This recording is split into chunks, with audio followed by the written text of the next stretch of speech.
Hi, everybody. Thank you for coming to the talk. So we're going to start. My name is David. I'm a software engineer at Meta.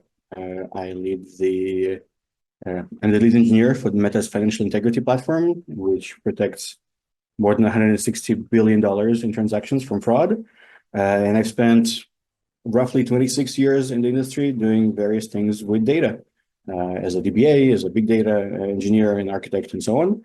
And today I work at a very data-driven company. I'm really sorry I couldn't be there in person to present this for you. I know it's really weird and not as fun to see just a guy on the screen as opposed to a live person on a stage.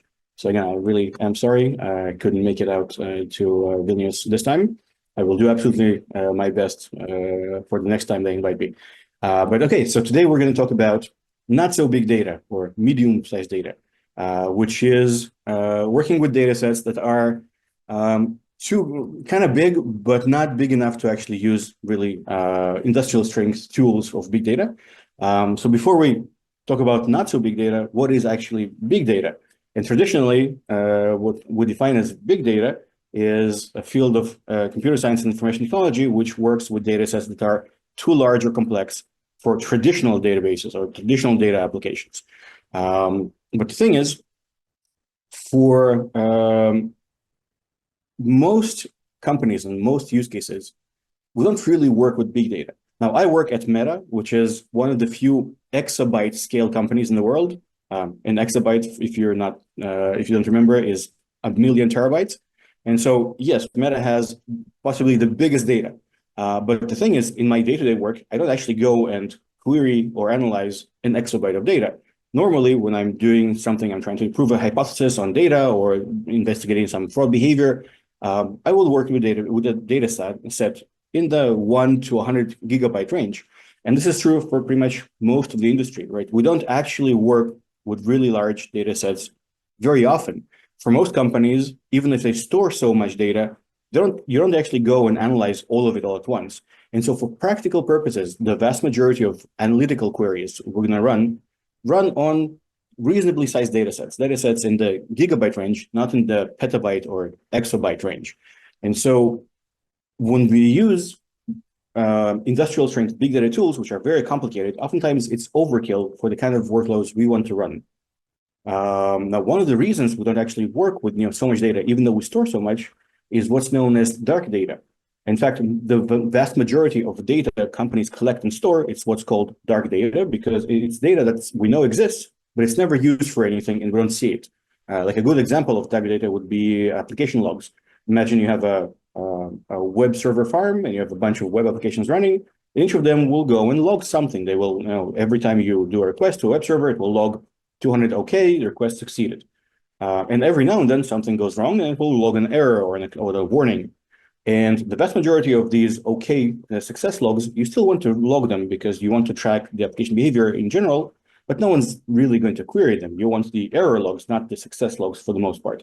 And so most logs are just dark data, something you don't actually do anything valuable with. This is true to some extent to pretty much most data we collect. In fact, there's research from Gartner and from Nielsen that shows that somewhere between 60 and 90% of all data that companies accumulate is never used to produce value, right? Because our ability to collect and store data far exceeds our ability to actually do something meaningful with this data. And so on a day-to-day basis, we don't, like most of the time, people don't really run queries on huge amounts of data. And if you're a large company and you already have industrial strength data infrastructure, well, that's great. It might be overkill, but it's no problem to use. But for a lot of smaller companies who are not at the stage in their development where they can afford the resource investment and the headcount investment to actually spin up, a cluster of Presto or Spark or like one of the really big data, large-scale systems to analyze data, it's a problem because they still want to work with data. It's very easy to accumulate gigabyte-sized data, but it's not easy to work with them because it's just on the edge where it's too big to effectively analyze and query with traditional databases like MySQL and Postgres and so on. And it's not worth the investment of big data infrastructure. And so what do we do in that case? And the answer, of course, is we need to figure out how to work with medium data, which is data that's just slightly too big for traditional data processing applications, but too small to justify a big investment in infrastructure. And so we need something that is not a traditional data processing application, which is why this talk is about DuckDB. Now, I'll just say I have no affiliation to DuckDB. I don't work there. They don't pay me. I just like it. I think it's a really cool little database, and it occupies a really cool niche in the industry ecosystem. And so I wish more people to know about it and use it. So other than the enjoyment of talking about this, I don't actually work there or get paid. But the reason I think DuckDB is cool is because it's an in-process all-up database system. And we need to kind of unpack these 4 words. It's in process, which means it's not like a large application you go to install, like MySQL or Postgres. It runs as a single binary file, or it runs as a library within another application. It's an OLAP application. OLAP stands for Online Analytical Processing Application, which are applications which are meant to analyze data, large aggregates of data, as opposed to OLTP, online transactional applications, which are your standard databases that back an application, which are optimized to run with high concurrency, so a lot of users, but each one touches a small amount of data. And so all applications are optimized for a small number of users, your analysts in a company, but for processing a lot of data for every query all at once. And so DuckDB is not a transactional database, it's an analytical database. Now, this is a really interesting niche because there aren't many things like this. So where does it fit? Now, if you think of your standalone transactional databases, I'm sure you're familiar with most of those. There's Oracle and MySQL and Postgres and MongoDB and a bunch of databases whose primary aim is to be the backend of an application, of a transactional application.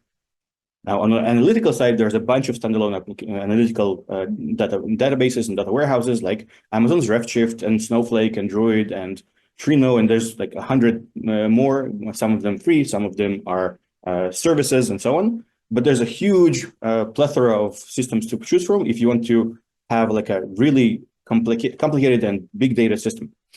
Now, on the embedded side, there's really not much. There's basically SQLite, and there's a couple others, but SQLite is pretty much it. But if you're not familiar, by the way, SQLite is by far the most deployed database in the world. It's orders of magnitude more common than every other database. Like everyone listening to this talk, you have several instances of SQLite running on your phone right now. It's running in your browser to store data. It's running in most applications to, as a database for apps on the phone.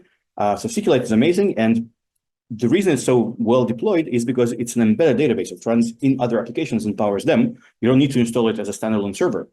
And if you think of the box where it says embedded analytical databases, it's basically just DuckDB. And it's relatively new. And this is a small niche, which isn't really common because we don't often have to think of needing like an analytical database. But what I'm going to try to do in this talk is to convince you that there's actually a lot of use for a small, very efficient, very fast in-memory analytical database to run queries and analyze and transform a reasonable amount of data. That's too big for the bottom left square where there's Oracle and MySQL and Mongo, but not too small to make it worth installing something from the bottom right quarter with Redshift and Snowflake and so on. So DuckDB fills a really cool niche. So let's actually take it for a spin. We're going to do a lot of demos. There's going to be a lot of hands-on querying in this talk. And so for most of the demos, we're going to use something called the TCP-H dataset. Now, TCP stands for Transaction Processing Performance Council. It's an industry organization comprised of a lot of very large companies like Intel and Microsoft and Google and Facebook and so on. And a while ago, they came together and defined a standard for benchmarking transactional applications. Until then, there was really no single standard for how you benchmark different databases and different data stores. And so one of the things TCP did is provide a set of predefined data sets. So a database with a specific schema and a set of standard queries you run on that data set to actually benchmark the performance of applications. Now, we don't need the queries. We'll write our own queries, but we are going to use the TCP-H dataset. There are multiple datasets, A, B, C, and so on until H. The H dataset simulates a standard e-commerce company. It's a company with a database that has customers and supplies and parts and orders, and customers make orders and the company ships them. And so it generates a bunch of data which simulates an e-commerce company, which is exactly what we want because we're going to be using an analytical database to analyze data about our business. And so we're going to be using this data set quite a bit. Okay, so let's jump straight into the demo. So first of all, what we're gonna do is we're actually gonna just run DuckDB. As I said, DuckDB is just a single application. So this is the binary right there, DuckDB. You don't need to install it, you just download it, or if you're on a Mac, you do brew install, or if you're running it embedded in a different language, then you just pretty much just use it as a library, which we'll see in just a bit. But let's go to DuckDB and run some queries. So the first thing we're going to do is we need to generate some data. And in order to generate data, like I said, we're going to be using the TCP-H dataset. So we're going to load our dataset. And we're going to generate some data. I'm going to, this will actually generate a bunch of data in the TCP-H schema in memory and create a bunch of tables for us so we can actually start querying them. This runs pretty fast. Let's show our tables. And we have 8 tables, including line item. So we can do something like, let's select everything from line item, give it 10, and we can see that we have a bunch of data.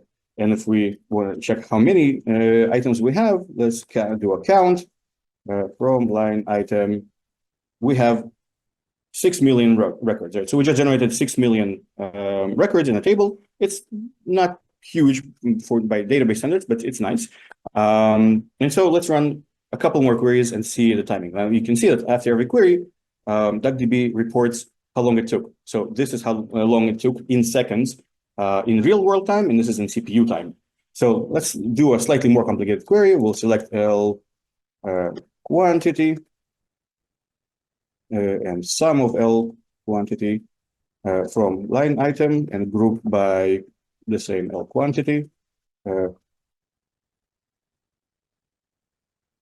And of course, I mistyped it because that's what happens when you actually do live typing. It's from line item. There you go. You can see that this takes 20 milliseconds to go and do an aggregation on 6 million records. It's this fast because what we're doing is we're actually running it in memory. But this is just 6 million records, right? What if you want to do it slightly on a slightly bigger database? That's why I prepared a slightly bigger database. Now we can see that I have a database called a new database prepared called Huge DuckDB. It's a 44 gigabyte data set, so it's quite reasonable. Let's run this. Now we can show tables, and we can see that we still have the same line item table. So let's query and see how many items are in line item, and it's 1 billion. So we now loaded a database with 1 billion records in it, which at this point, I think we can agree that we're past the point where we're talking about small data and we're slowly entering big-ish, medium-sized data territory. Running a database with 1 billion records is not trivial for, if you're on a traditional application like MySQL, Oracle, and Postgres, and so on. And so let's run some analytical queries on this database. So let's do something slightly more complicated. We'll do a pivot. Now, I'm sure most of you have seen a pivot table. If you've ever run an Excel report, pivot table aggregates a bunch of data and then flips it on its side so that the columns become, the rows become the columns, right? So let's try one of those. We'll pivot line item on return flag, which is a field that has 1 of 3 values using the sum of L price. We'll group it by, let's say, ship date. I'll explain what I'm doing in just a second, and order by L ship date 10. Let's hope I actually typed this correctly. And this is going to take a few seconds. So now you can see that it doesn't return immediately. It will run for a few seconds. It even gives us a cool progress bar. Now what's happening is, oh, that was kind of fast. That was 8 seconds. So we just executed a pivot query, which means we aggregated all of the data in our 1 billion record table by both the date and also the return flag, and then we pivoted it and then re-aggregated everything in memory to produce this aggregation pivot table. And this just ran over 1 billion records in about 8 seconds. We're currently on my MacBook. I have a 3-year-old MacBook with 8 cores and 16 gigs of RAM. So doing this in 8 seconds on a single machine is pretty impressive in terms of performance. If we would try to do this on a MySQL, on an Oracle or Postgres or something like that, it would definitely not take 8 seconds. We're talking multiple tens of seconds or minutes. And if we try to do the same query on a big data system like Presto or Apache's Athena, obviously it would work, right? But then it would actually take a lot longer because there's a lot of overhead involved in running an aggregation query like this on a distributed big data system, because we need to move a lot of data around between different nodes in the network, and we need to do a lot of complicated setup and scheduling. And so because this happens on a single machine, mostly in memory, on the one hand, we can do something that's where the data is too big to run on a traditional database. And on the other hand, we do it so much faster than on an industrial scale big data system. So we're landing on this middle data area. Now let's try another slightly more complicated query. Now, if you'll excuse me, I'm not going to type this one. I'm actually going to copy paste it because it's too much. But I'll just explain what we're doing. We're doing what is a basic analytical queries. We're taking two tables, line items with 1 billion rows and orders with roughly 100 million rows. We're joining them on a order key, and we're doing a bunch of aggregations and math and sum and averages and so on and on the result.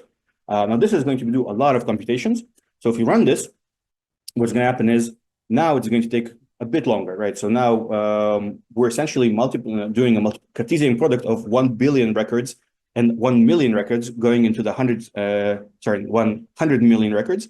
So we're in the roughly 100 trillion records from the join itself. And then we're running a bunch of aggregations and math on that. And as you can see, it's progressing nicely. It's going to take 10 more seconds. Now, if we try to do something like this on a big data system, obviously it will work, but it would take a lot longer. And if we try to do this on MySQL, which I did try, by the way, on my laptop, and it didn't succeed. It actually just timed out. It took more than 10 minutes, and then the query timed out.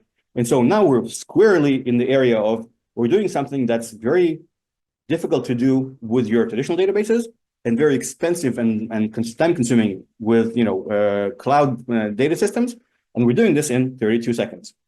So that was, I think, is for me at least, because I work with these kind of data sets quite a bit. That was a very impressive demo because this is something I couldn't do just a few years ago. Now, 10 years ago, you couldn't do this with a regular database either, right? 10 years ago, we were what we considered big data was actually much smaller because hardware got much better now, right? The hardware on my laptop today is something you would get only on large servers 10 or 15 years ago. And so what's considered big data keeps shifting and moving away from us, right? What was big data 10 years ago is just okay-ish data size today, right? Okay, so that was just a real quick demo to show it. And now what actually makes DuckDB this fast for analytical queries? Well, first of all, it's native. It's written in C++11, not Rust or any of the fancy new things. It's mostly in memory. It loads data in memory in a columnar format, which is optimized for aggregations and not for individual data retrievals. It automatically creates min-max indexes on all the columns when you load. Like most databases don't create indexes for you. You actually have to define indexes to make certain queries more performant. DuckDB automatically creates indexes in memory and for common operations. It's very highly parallelized. We didn't see it, but it's using all of the cores available on my CPU. So even though it's using 32 seconds in real time, it's using 300 seconds of CPU time because it's very parallelizable. But again, still on a single node, on a single machine. And it's written in a way that's optimized for vector instructions on the CPU. So when DuckDB processes data, it loads chunks into memory, which exactly fit into the L1 cache of the CPU. And so it's able to run operations on with vector instructions, which are much faster again. And so we saw how to use it as a command line operation, but I started by saying that it's actually an embedded database. So let's look at how we can actually embed this into a different application to provide analytical queries as part of our application, as part of a web service or app or like a mobile app or anything we want. So it supports a whole bunch of languages, including C and C# and Swift, and even languages I've only learned about last week, like Zig. I had no idea Zig was a language. It even supports WebAssembly, so you can run it in a browser. So let's take a look at one of those. We're going to run our Python application, and I installed DuckDB with pip earlier, and what we're going to do is just import DuckDB, and we're going to connect to our database. Be the DuckDB. This is a database that we saw earlier that I prepared, and then we can just run queries.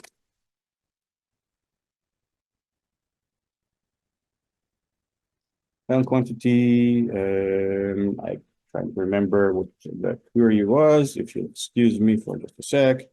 There it is. Quantity, sum of L quantity from line item group by L quantity.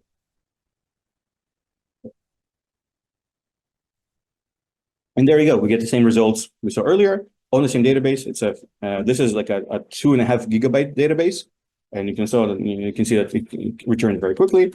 Now all the different APIs have very nice fluent APIs, so you can chain queries together and get results very quickly.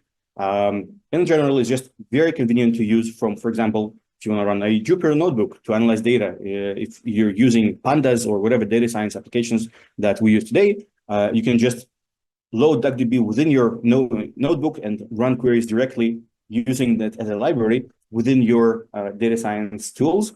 And it's just super portable and composable. You can run it pretty much anywhere, which I think is very cool. And it's not something you can get from a standalone database. Now, in addition to actually being very portable and easy to use in applications, it supports a whole bunch of different data formats. Pretty much every common data format we use in the industry today, you can read and write to with DuckDB. So let's take a look at that for just a sec. Let's start by running some data from Excel.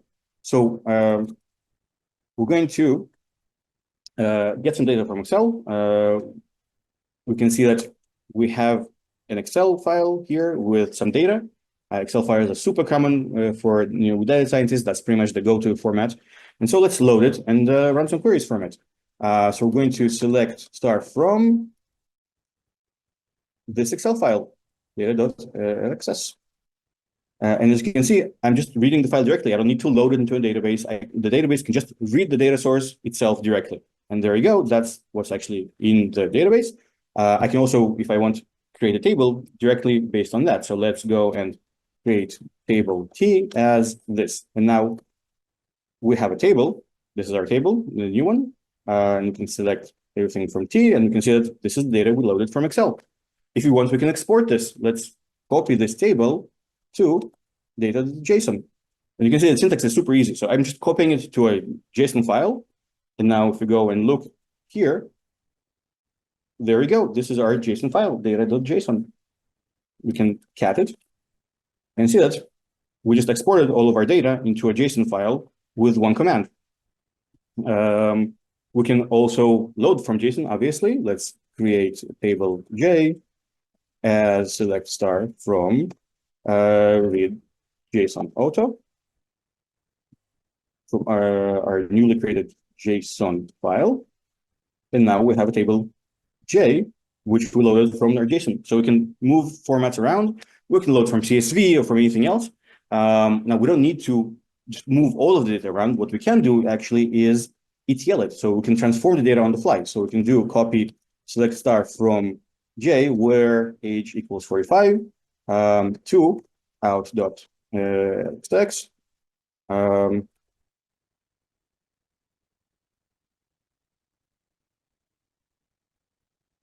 That's good. And now we can export the result of a query that we ran, some analytical queries. Let's say we have a big database, the 1 billion line database. We run some aggregation, and we want to store the results of the aggregation into an Excel file. There we go. And here is our Excel file that was just created. There we go. We can now load it in Excel and see the results of the query. We can run this from a script. We can run it from a Python application, from anywhere else, and we can move formats easily. Now, this is really cool. But the cooler part is that we're not limited to local files.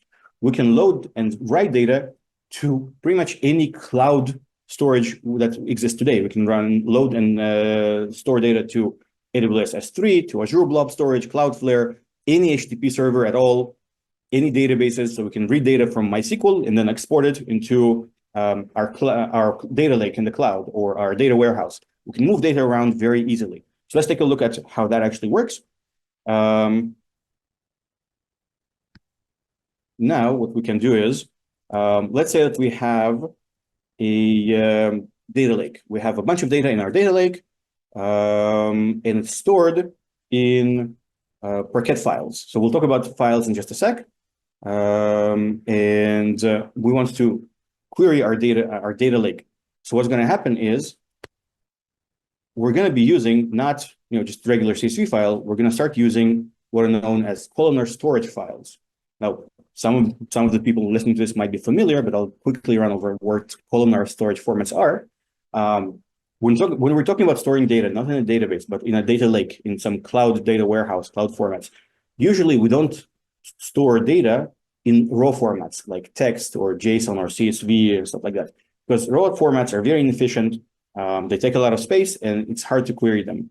So normally in big data applications, what we do is we format and transform data from the raw format into a columnar format, which is optimized for much faster analytical queries. It's still not a database. It doesn't have indexes. It's just a file, but the format of the file is such that it's very efficient to query and aggregate. So columnar formats are usually, they're called columnar because they don't store the data of a single record sequentially. What they do is they store the data of a column values sequentially. So imagine if in a regular database, if we had a table with a first name, last name, and age.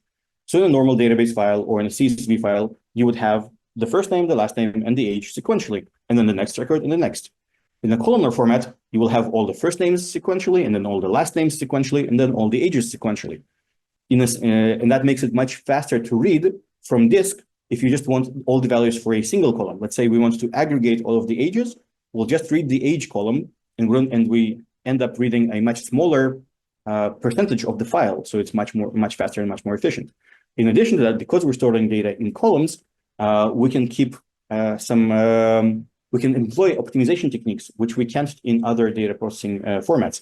For example, for every column, we can create a dictionary encoding. Let's say the column that stores first names, there's only maybe a couple of thousand first names in the world. We don't need to store the full string of the first name. What we can do is create a dictionary of all the different words in our column to some small identifier, like a number, and then just store the number, which is much shorter and takes less time in a database file. And then we can translate those back to the dictionary when we query them. If we have low cardinality, if we have few unique values like ages, like if we store age as an integer format, there's maybe 120 unique values. So you don't need to store. So a lot of the time they will repeat themselves. Let's say we have 7 records in a row, which are all 45. You don't need to store the integer 45 7 times. You just need to store 7 and some marker saying that there's 7 45s in a row here. And that will take 2 bytes instead of 7 bytes. And so there's a lot of optimization techniques we can employ to make columnar storage formats very optimal for space and for reading them quickly.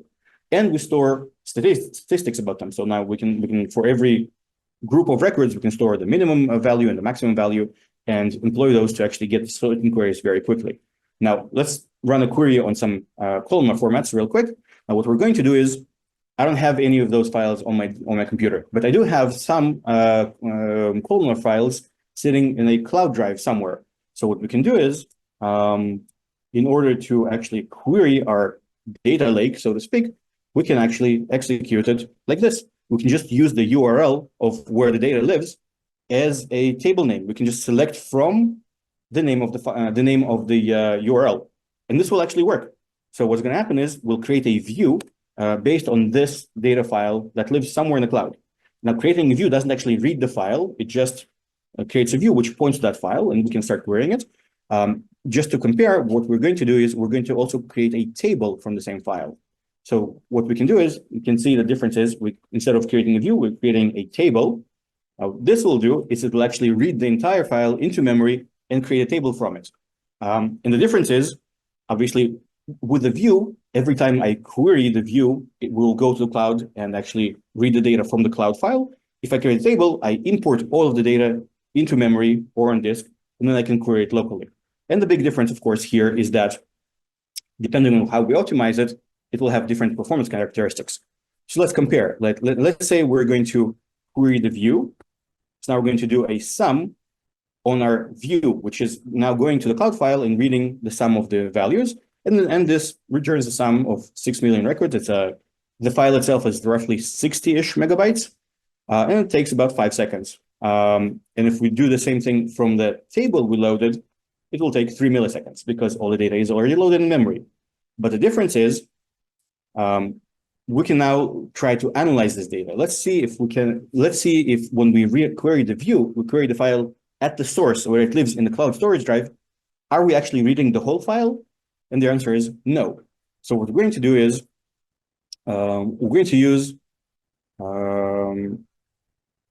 a different data set. So there is a data set called the New York taxi data set. The city of New York publishes an open source data sets set of all the different taxi trips in the city, including the prices and so on. And you can actually get it from Amazon or from the New York City website. And it's a really cool data set for demos and for analyzing. So what we're going to do is we're going to run a select count query. So all we're doing is counting the amount of records in this Parquet file, in this columnar storage format file. And what we're using is the explain analyze keyword. Now, for those of you who aren't familiar, pretty much every database in the world has the explain keyword. If you put it in front of a query, it will, instead of running the query, it will actually give you the execution plan for the query, how the database is going to run the query. And most of them also give you the explain analyze query, which will actually run the query and analyze the runtime performance of the query. So if we do explain analyze on a query which gets count from some file that lives in the cloud, not on our computer, what it does is, first of all, it actually executed the query. You didn't even notice it. It took less than a second, but it actually went and counted all the rows in that file. What it also did is it aggregated everything and returned the value. Now the most interesting part is we can check how many bytes we actually downloaded. And we didn't download the entire file. It's a 100 megabyte file, but we got the count of records in the file by only downloading 6 kilobytes and running 2 HTTP GET requests. How did that happen? The reason is DuckDB is smart enough to use the format metadata. It went to the cloud file and read the header of the file. It's a Parquet, a columnar file. It went to the correct row and just read the column statistics, which actually has the number of records in the column. So it doesn't need to read the entire file and count all the values. All it needs to do is get the metadata. And so you can use the same for a bunch of different types of queries where what happens is what's called a predicate pushdown. We take the query we're trying to run and we extract the predicates from it. And if the source system knows how to filter or aggregate or execute data for us, that will happen on the source of the data, and it will not bring all of the data to DuckDB, to our machine in memory. It will actually bring a lot less data to us because most of the work is done at the source. So with a columnar format file like Parquet, what's going to happen is DuckDB will use the metadata of the file to try and get information about the query. If our source, for example, is a MySQL database, what's going to happen is if you run a query on a remote MySQL database, DuckDB isn't going to execute the query. It's going to push most of the query conditions to MySQL and execute it there. It only brings the intermediate results into memory. And so if we have multiple remote sources, we can go and do something like join a file in our data lake with a table that lives in MySQL and join it with a third table that lives locally on our machine, and then get all the results very efficiently. And so what this means is that we have in our hands a super efficient analytical platform, which can combine data from all the different data sources. It can run analytics in memory very quickly. It can store intermediate results. It can output to different formats. And this kind of system is not something you even have to install. All you have to do is just download one file and run it, or obviously put it into an embedded system. So this gives us a lot of really cool access to data very simply. Now let's do a couple of more examples of accessing data in the cloud. Now we were looking at one file, but of course we can run multiple files. Let's say I want to create a view of multiple files. Now what is going to happen is we'll create a new view called taxi as we're going to read an array of Parquet files. Now we can put as many files there as we want. It can be 5, 10, whatever. And this will go and actually create a view pointing to all of those. So this is our view. And now we can run some queries. We can, for example, select the sum of total amount, which is the amount paid for the taxi ride from our taxi view, which again is not local. It's just a view, and it's pointing to a bunch of remote files where, let's say, totals amount equals 0, and group by passenger count, right? So we're just going to create we're going to query the total amount of money people paid for taxi rides where they didn't pay any tolls, and we're going to group them by how many people were in the car, 1, 2, 3, or 4. And what this does is it goes to a cloud. You saw that was very quick. Like you saw that it was like less than a second. The data isn't local. The data lives in a cloud. But because the kinds of query we ran could very easily be leveraged predicate pushdown, it executed all the aggregations by using mostly metadata from the cloud file itself. So let's actually see how this works and analyze it. If we add explain analyze to our query, it actually tell us what it did. And what it did is it pushed down into the Parquet file the predicate by projecting and filtering on the tolls amount and not null.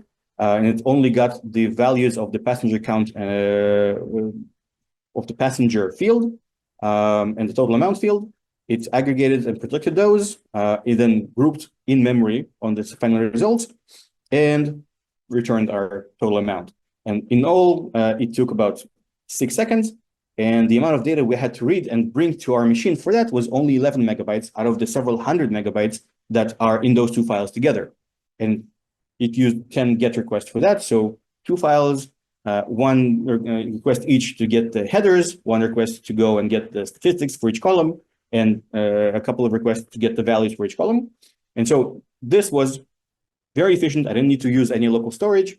I analyzed several tens of millions of records in less than a second. So I think this is actually a really cool ability. And what it allows us to do is actually easily work with pretty much every type of data lake or data warehouse technology that exists today, all of the most common ones, right? So whether you have a data lake in Parquet or columnar file sitting in S3, or you're using something like Snowflake or Apache Iceberg, pretty much any data storage system today can talk in one of 3 ways, either by accessing the files themselves in a cloud store, like in S3 on Azure Blob, or by using an ODBC driver, and DuckDB can use ODBC, or by actually running SQL queries in whatever format that the system talks. So this is actually a very powerful ability to go and analyze a bunch of data. Now, there's one more thing that we can do. So far, we've been talking mostly about analyzing data, and it's very convenient. If I want to run a bunch of analytical queries and aggregate a bunch of data, whether it lives locally in my machine or somewhere in a remote system, it's very easy to do with DuckDB. But there's one other workload that's very common in modern data architectures, and that's ETL, so extract, transform, load, which means getting data from one or more sources, doing something with it, transforming it, changing formats, cleaning it, filtering, and so on, and then loading it into our different data storage system. So a very common use case for that for ETL is, let's say in a small to medium-sized company, we have a bunch of different services. We have a order service, and we have a customer and a user service, and an inventory service. In the microservice architecture, each one of those will have their own database. They'll have some MySQL or Postgres or something running the the database of users and database of orders and so on. But if you want to analyze all of those, we can either connect to all the different databases and query them in place, which is usually a terrible idea because you don't want to run large analytical queries on your online data source, right? It's almost never a good idea to run analytics on the same database where your actual production workload is actually being executed. And so commonly what we'll do is we'll run some ETL process to extract data from the source where it's created, project it and maybe transform it along the way, and load it into some data warehouse system. So data warehouse system stores all the different data sets we might want to query in order to put them in one place and make it easier to run analytics on all of our organization's data in one place. And so in very large companies, there are very complicated systems that use scheduling mechanisms and whole languages that were invented for this purpose of actually scheduling different data pipelines. The most common one is Apache Airflow, which is a system designed by someone who worked at Uber, then came to Facebook and built our own internal system that does the same thing, and it works very similarly. But usually those are very heavy infrastructures that are very complicated and you need to learn like a whole scripting language to use them. Or you can just use DuckDB, because DuckDB, as we saw, is very good at transforming data from one format to another. So all that's missing is some way to actually just automate it or run it. And then we can use DuckDB to move data from one format, from a file or a database or anything else that DuckDB can talk to any other format or file or system that DuckDB can write to. So let's take a look at how that actually works. Let's say that we want to, so we have this file. We have a line item file, which is just exported to CSV. It's a 7.3 gigabyte file. It's the same data we had in our line item table earlier that I just exported to a CSV. And imagine that you have some kind of service or something which generates the data. It might be a database, it might be some service that just runs and writes a bunch of logs to the disk, whatever. This is raw data in a format that's not very convenient for querying. Or maybe it lives in a system that you don't want to query for analytics because it's a production system. Now we want to take this and transform it into something else. Let's say for the purposes of this demonstration, we'll first of all convert this file into a columnar format, so it's much more efficient to query it. And then we can also go ahead and maybe write it to a cloud format. So what we will do is, from the command line, we can call DuckDB and tell it to run this query. We'll read this CSV file and copy it directly in memory into this new file called Parquet, in a Parquet format, which is a columnar format. And if you run this, it will take a few seconds, but then it will load all the data in memory. Now, this is a query. We can put any query here. We can go and select specific rows from this CSV. We can format them. We can change them. We can aggregate. We can do whatever you want, any kind of SQL query here on the load side. And then we can copy the output into any other format we want. And so now if we look at what you get, we got this line item Parquet file.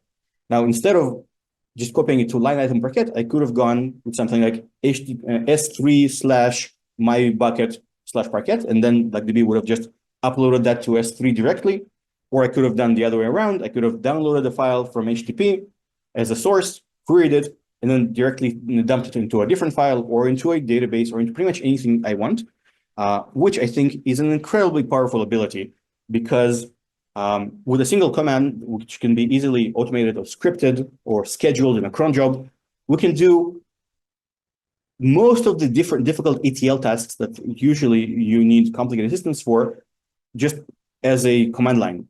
That's or you can also, as we saw earlier, you can use it in a Python script, and then within a Python script, you can import DuckDB and then do the same transform, load it in memory, and dump it into a file.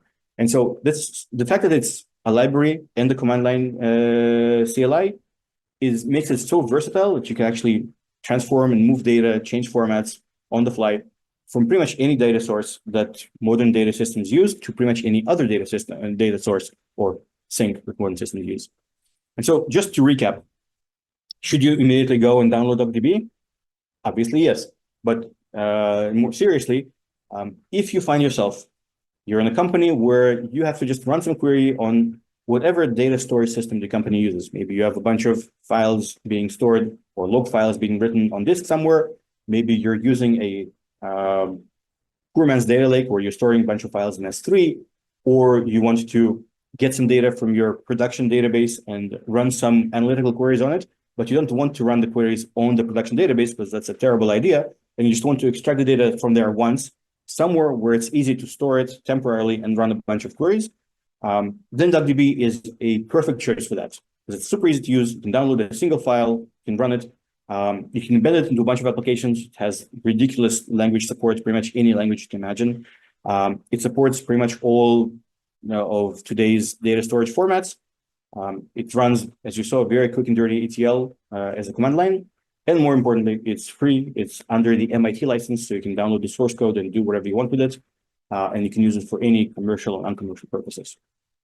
Okay, So that's pretty much it. That's all I had today. If the 1.5 people who are in the audience want to ask a question, you have a couple of minutes left, and I'll be happy to answer some questions. And if not, then, right, thank you very much for coming. And again, I'm sorry I couldn't be there physically.